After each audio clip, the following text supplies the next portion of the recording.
Un jour, lui, le menuisier que l'Éternel a arraché derrière les établis là, va quitter la terre et s'en aller par les chemins éternels.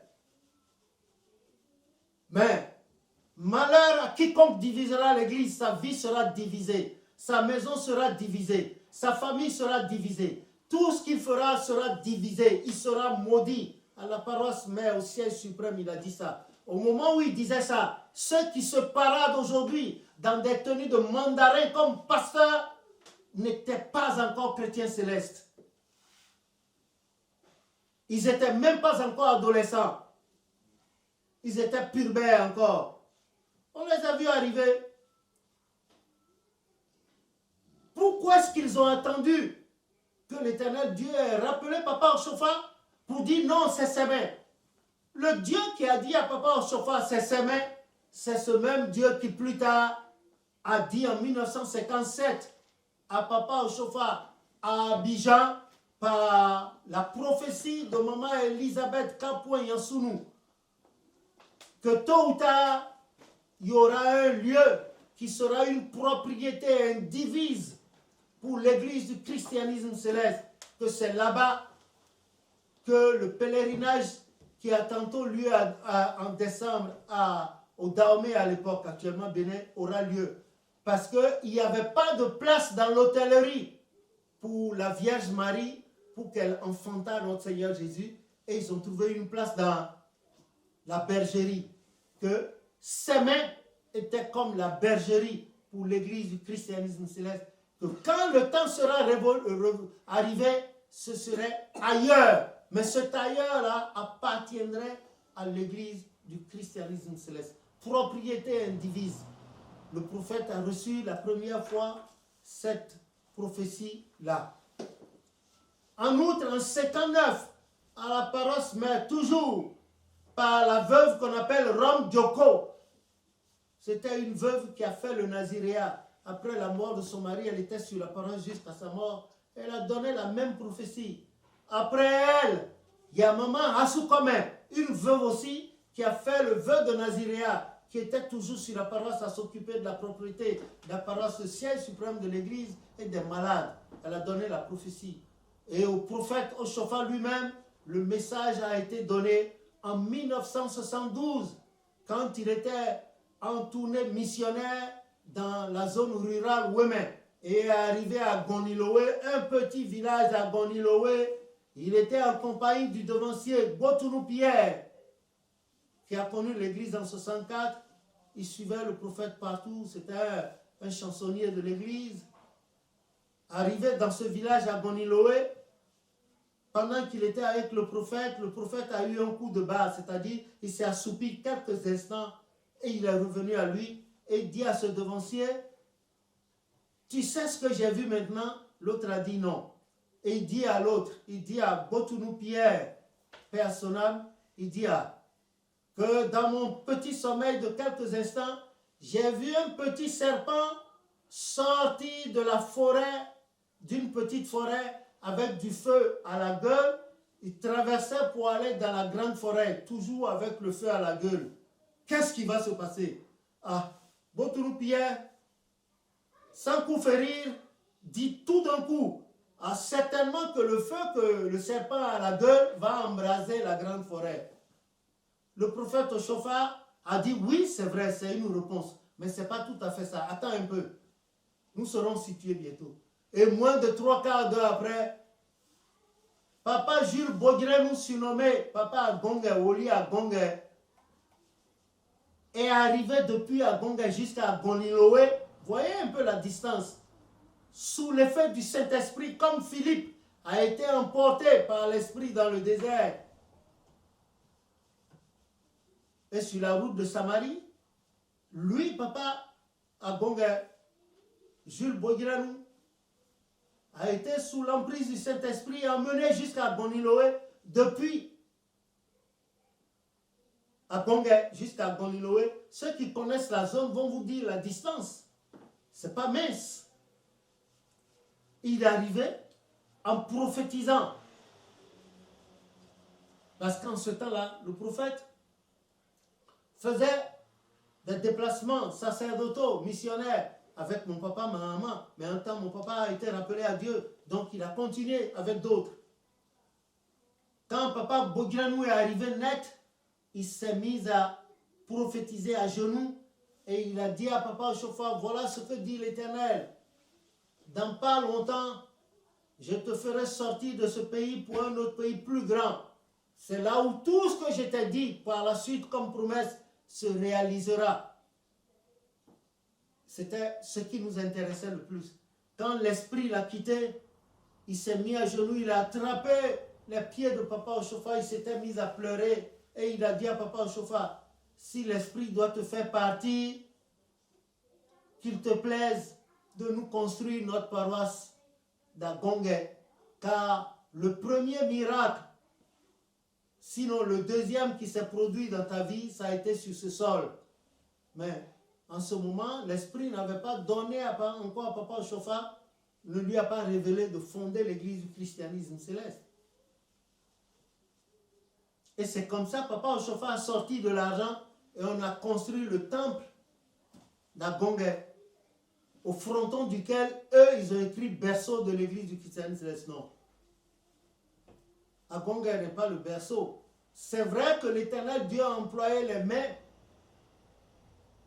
d'un certain Samuel Bilou Joseph Ochofa pour imposer à Kouliho Gabriel un moribond et le mort est revenu à la vie. Nous sommes d'accord. Mais en ce moment-là, l'église du christianisme céleste, le prophète n'avait pas encore reçu l'ordre. Donc, depuis lors, avant ça, papa Ochofa cherchait un terrain acheté dans le sud-ouest du Togo qui a à peu près un climat montagnard, un climat de haut plateau. Et pour ce faire, il contactait papa Assimadi, un ancien de notre église au Togo qui est à Palémé, pour acheter. Parce que quand l'esprit lui a dit qu'il va quitter, lui il pensait, parce que le prophète n'aimait pas trop le Nigeria. Il avait trop peur du Nigeria à cause des bruits qui circulaient sur le compte du Nigeria. Il voulait acheter un terrain dans le sud-ouest du Togo. Mais l'Éternel avait voulu autrement. Que son nom soit béni. Et de fil en aiguille, le prophète Ochofa a fait le dernier pèlerinage les 24 et 25 décembre 1975 au Dahomey.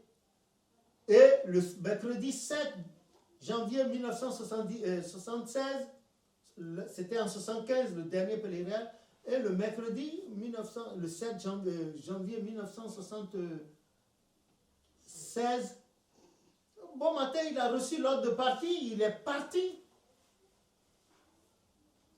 Et quand il allait partir, il a pris Espédi, qui est venu à l'église en nous suivant, papa Abiassi, qui était son secrétaire francophone, il a pris papa Paul Maforikan, qui est venu à l'église en 49, à la paroisse mère, il a voulu prendre Agbaoussi, mais Agbaoussi traînait, papa Ochofa est parti. Voilà l'histoire. Le prophète a été au Nigeria. Il a voulu faire les gens ont voulu l'amener à faire le pèlerinage d'abord à Krake Seme, le côté du Nigeria, mais il a refusé. Et ensuite, on lui a proposé la plage de Badagry. Il a avancé dessous, les travaux ont commencé. Mais la nuit, celui qui lui a donné l'ordre de fonder l'église est venu lui dire, est-ce que je t'ai envoyé là-bas? Et entre-temps, papa Bada est venu pour prendre encore de l'argent pour continuer les travaux là-bas, pour apprêter les lieux pour le pèlerinage. Quand Jésus-Christ, cette nuit-là, s'est présenté à papa Ochofa et lui a dit, je ne t'ai pas envoyé là-bas. Papa Ochofa, c'était quelqu'un, il était grand de taille, 2 mètres 4, mais il avait la crainte de Dieu. S'il n'avait pas la crainte de Dieu, mais il y aurait eu du désordre dans l'église. Seul le désordre que les gens occasionnent maintenant là, c'est des gens, comme dit Ézéchiel 18, verset 2, qui sont en train de manger des raisins verts et les enfants qui restent, les enfants de leurs enfants, auront des dents agacées. Je prie Dieu pour eux qu'avant qu'ils ne quittent la terre, ils n'ont qu'à quitter. Qu'ils se souviennent seulement de la prophétie de papa Paul Maforikan avant qu'il meure.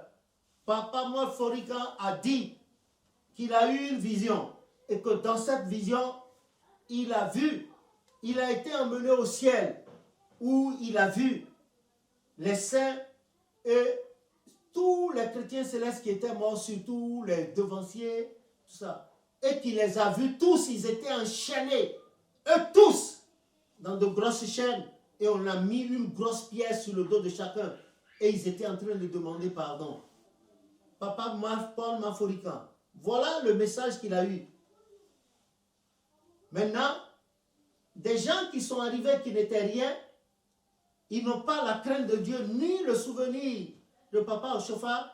Ils disent qu'eux, ils étaient là quand ils ont écrit la Constitution. Ils ont menti.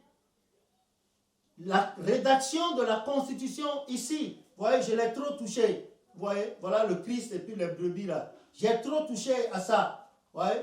Donc quand ça allait se déchirer, j'ai donné à l'imprimerie et ils m'ont, voilà, voilà. C'est pour ça que c'est comme ça. J'ai trop touché à ça. Mais voilà ça ici. La Constitution, la première page, c'est ça. Déjà, en 72, quand Papa Adétona, paix à son âme, a fait connaître la lumière sur le christianisme céleste, c'est vrai que le prophète Oshofa était content. Il était content. Nous tous d'ailleurs.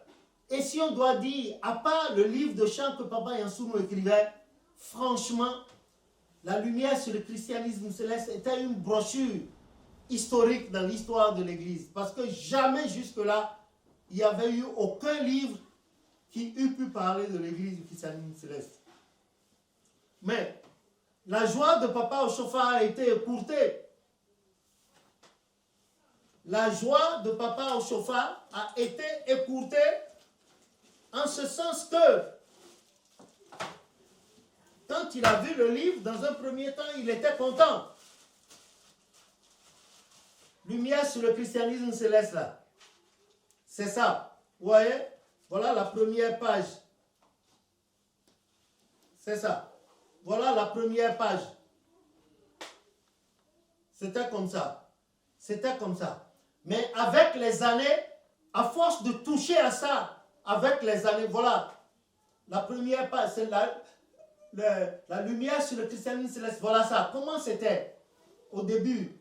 C'était ça. Voilà l'authentique, la première version. Ce n'est pas la version qu'ils ont faite maintenant et ils mettent des pasteurisés là-dedans.